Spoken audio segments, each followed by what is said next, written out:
Hi, welcome to SS home maker. இன்றைக்கி டே 16. மதியமாக என்னென்ன சமைச்சேன்னு பார்க்கலாங்களா? சாதம் ஒரு பக்கம் வடிச்சிட்டு இருக்கிறதுக்கு எல்லாம் ரெடி பண்ணிகிட்டு இருந்தேன். இந்த பக்கம் எண்ணெய் பூப்பட்டை போட்டுட்டு இஞ்சி பூண்டு விழுது போட்டு நல்லா வணக்கிட்டு மட்டனை போட்டு நல்லா வணக்கினேன்.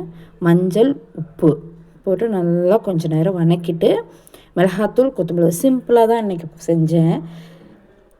மிளகாத்தூள் மஞ்சத்தூளெல்லாம் போட்டு நல்லா கொத்தமல்லி எல்லாம் போட்டுட்டு நல்லா மட்டன் மசாலா எல்லாம் போட்டு நல்லா வணக்கிட்டு மட்டன் இல்லையா அதனால் ஒரு 6 விசில் விட்ட குக்கரில் நல்லா வணக்கிட்டு ஒரு 6 விசில் குக்கரில் விட்டுட்டு நெக்ஸ்ட்டு சில்லிக்கு என்னென்ன பண்ணான்னு ப்ரிப்ரேஷன் பார்த்துடலாமா கையோட.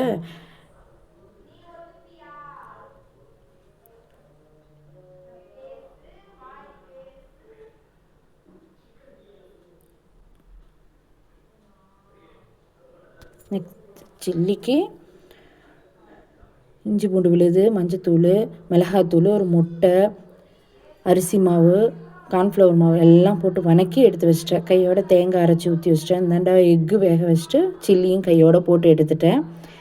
இன்றைக்கி இதுதான் ஸ்பெஷல் எங்கள் வீட்டு சமையல். தேங்க்யூ.